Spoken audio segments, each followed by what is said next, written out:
আসসালামু আলাইকুম সুপ্রিয় একাদশ শ্রেণীর শিক্ষার্থীরা, আশা করি আল্লাহর অশেষ রহমতে ভালো আছেন, নিরাপদে আছেন।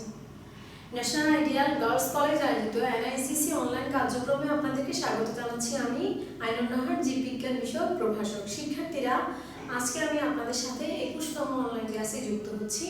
আর আজকের আলোচ্য টপিক হচ্ছে গ্যামেটোগনি ও স্পোরোগনি।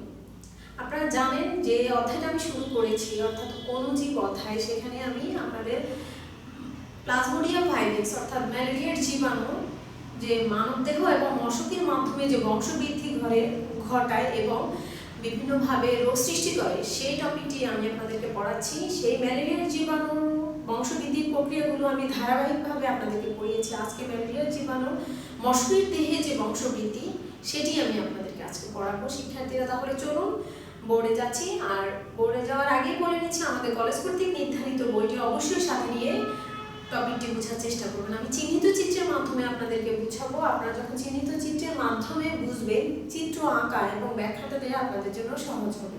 তাহলে চলুন বোর্ডে যাচ্ছি। শিক্ষার্থীরা, আজকের টপিক অধ্যায় হচ্ছে 4 অণুজীব, আর আলোচ্য বিষয় হচ্ছে গ্যামেটোগনি ও স্পোরোগনি। গ্যামেটোগনি এবং স্পোরোগনি কি? এটি দুটি বংশবৃদ্ধি ম্যালেরিয়ার জীবাণু অর্থাৎ প্লাজমোডিয়াম ভাইরাস বা প্লাজমোডিয়াম ম্যালেরি যে জীবাণু অণুজীবের কথাই বলেন, এদের বংশবৃদ্ধি মশকের দেহে বংশবৃদ্ধির দুটি প্রক্রিয়া হচ্ছে গ্যামেটোগনি আর স্পোরোগনি। এর আগে শিক্ষার্থীরা, আপনারা মনোযোগ দিয়ে যদি ধারাবাহিকভাবে অনলাইন ক্লাসগুলো দেখেন, আপনারা জানেন আমি প্লাজমোডিয়াম ভাইরাসের মানবদেহে যে বংশবৃদ্ধি হেপাটিক সাইজোগনি এবং এরিথ্রোসাইটিক সাইজোগনি দুটি টপিকে আমি পড়িয়েছিলাম। গত ক্লাসে আমি যেহেতু এই বংশবৃদ্ধিটা একটির সাথে আরেকটি সম্পর্কযুক্ত, তাই আমি আপনাদেরকে পিছনে আরেকবার মনে করিয়ে দিচ্ছি। গত ক্লাসে যেখানে আমি এরিথ্রোসাইটিক সাইজোগনি পড়িয়েছিলাম, সেখানে আমি শেষ করেছিলাম মাইক্রোগ্যামেটোসাইট এবং ম্যাক্রোগ্যামেটোসাইট সৃষ্টির মাধ্যমে।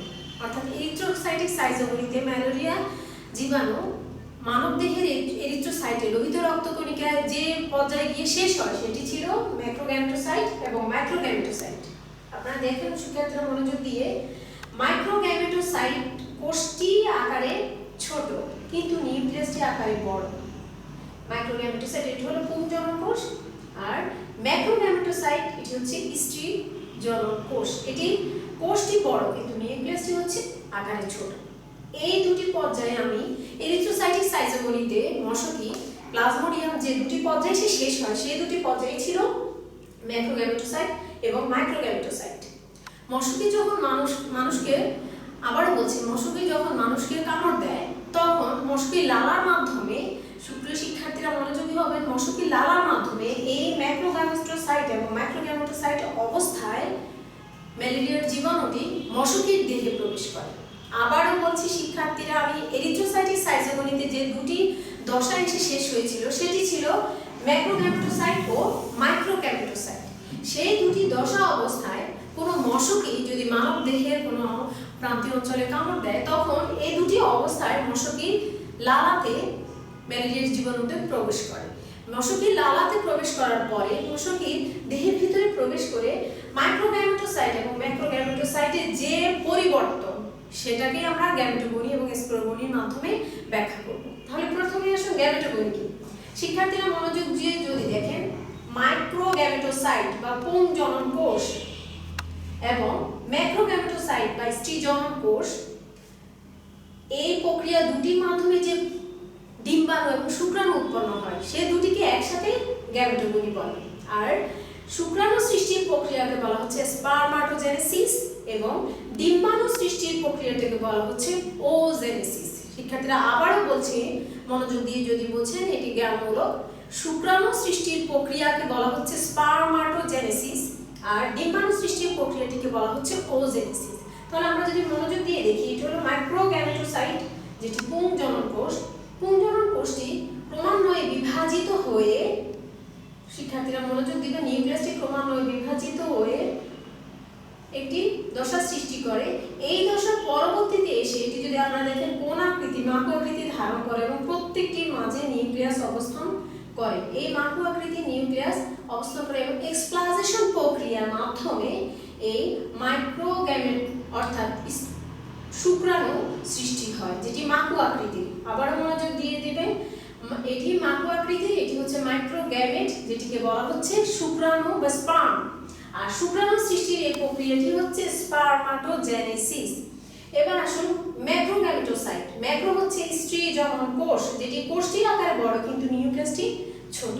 এটি ক্রমান্বয়ে বৃহদাকার ধারণ করে এবং একটি পর্যায়ে এসে শিক্ষার্থীরা আপনার মধ্যে কোষে একটি অর্বুদ অংশ, উদ্বৃত্ত অংশ দেখা যায়, যেটাকে কোণ বলে বা শঙ্কু বলে।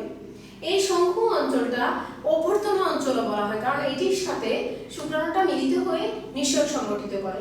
তাহলে যে প্রক্রিয়ায় ম্যাক্রোগ্যামেটোসাইট বিভিন্ন বিভাজনের মাধ্যমে ম্যাক্রোগ্যামেট অর্থাৎ ডিম্বাণু সৃষ্টি হয় তাকে বলা হয় ওসাইট। আবারও বলছি, প্রথমে বলেছিলাম যে প্রক্রিয়ায় মাইক্রোগ্যামেটোসাইট বিভিন্ন বিভাজনের মাধ্যমে মাইক্রোগ্যামেট বা শুক্রাণু সৃষ্টি করে সেটাকে বলা হয় স্পারমাটোজেনেসিস। আর ডিম্বাণু কোষ যে প্রক্রিয়ার মাধ্যমে সর্বশেষে গিয়ে ডিম্বাণু সৃষ্টি করে তাকে বা ম্যাক্রোগ্যামেট সৃষ্টি করে তাকে বলা হয় ওজেনেসিস। আর স্পারমাটোজেনেসিস এবং ওজেনেসিস দুটো মিলেই গ্যামেটোগনি। শিক্ষার্থীরা আমি প্রথমেই বলেছিলাম আজকে পড়ানোর টপিক হচ্ছে গ্যামেটোগনি ও স্পোরোগনি। এখন আসুন গ্যামেটোগনির পরে আমরা যে ডিম্বাণু, সক্রিয় ডিম্বাণু এবং সক্রিয় শুক্রাণুকে পেয়েছি, শিক্ষার্থীরা মনোযোগ দিবেন। ডিম্বাণুর এই শুঙ্খ অঞ্চল বা কোণ অঞ্চলে এসে শুক্রাণুটি প্রবেশ করে এবং এখানে নিষেক সংগঠিত হয়, যেটাকে ফার্টিলাইজেশন বলে। নিষেকের পরে আমরা পাচ্ছি জাইগোট। শিক্ষার্থীরা মনোযোগ দিয়ে যদি বোঝেন, নিষেকের পরে আমরা যে ডিপ্লয়েড অবস্থা পাচ্ছি, হ্যাপ্লয়েড এন যখন শুক্রাণুর এন এবং ডিম্বাণুর এন মিলিত হলো তখন এটি ডিপ্লয়েড অবস্থায় পরিণত হলো, যেটাকে বলা হচ্ছে জাইগোট।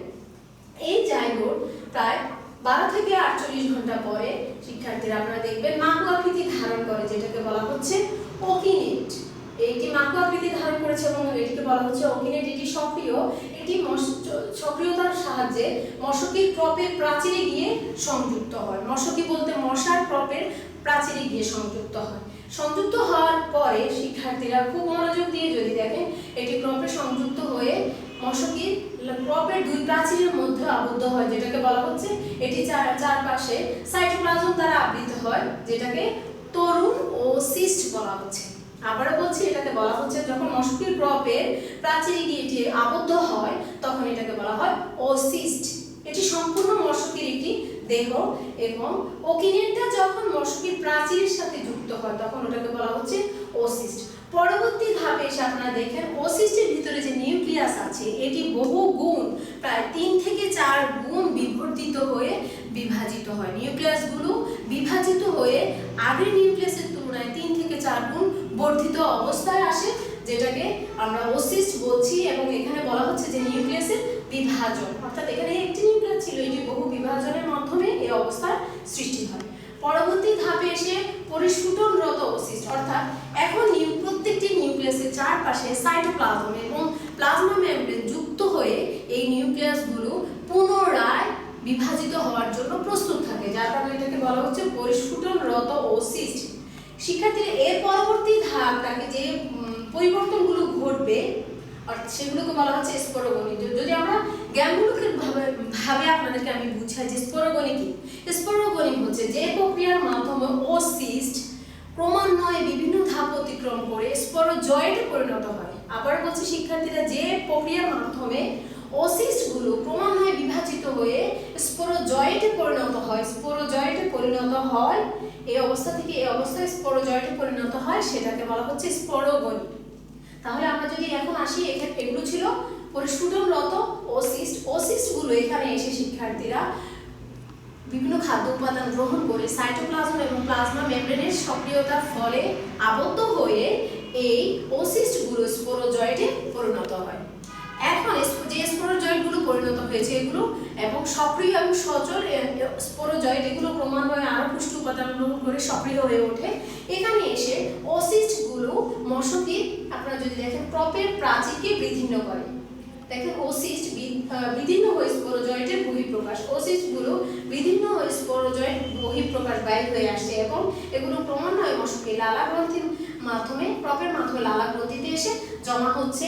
এই অবস্থায় অর্থাৎ স্পোরোজয়েট অবস্থায় মশকির লালার মধ্যে যে স্পোরোজয়েট অবস্থায় থাকে, এই মশকিটি যখন কোনো সুস্থ মানুষকে কামড় দেয় তবে এই স্পোরোজয়েডগুলো মশকি লালার মাধ্যমে পুনরায় কোনো মানবদেহকে আক্রমণ করে। আর সেই ম্যালেরিয়ার জীবাণুটা এই মশকি লালার মাধ্যমে মানবদেহকে আক্রান্ত করছে এবং ওই ব্যক্তির দেহে গিয়ে পুনরায় এই স্পোরোজয়েডটি হেপাটিস সাইজোগনি এবং এরিথ্রোসাইটিক সাইজোগনি ঘটায়। অর্থাৎ এই প্রক্রিয়াগুলো একটির সাথে একটি সম্পর্কযুক্ত। আমরা প্রথমে আপনাদেরকে আমি যখন ম্যালেরিয়া জীবাণু ক্লাসটি শুরু করেছিলাম তখন আমি প্রথমে আপনাদেরকে হেপাটিক সাইজোগনি বুঝিয়েছিলাম। হেপাটিক সাইজোগনি হলো যকৃতের মধ্যে মশকির ম্যালেরিয়ার জীবাণুর বংশবৃদ্ধি। সেই অবস্থাটা যখন আমি শুরু করেছিলাম সেখানে যে জীবাণুটি ছিল সেটি স্পোরোজয়েড অবস্থায় ছিল। সেই স্পোরোজয়েড অবস্থায় হেপাটোসাইটিক সাইজোগনি শেষ করে এটি এরিথ্রোসাইটিক সাইজোগনি ঘটায়। এরিথ্রোসাইটিক সাইজোগনি ঘটিয়ে পুনরায় মশকির মাধ্যমে মনুষ্যের দেহে প্রবেশ করে।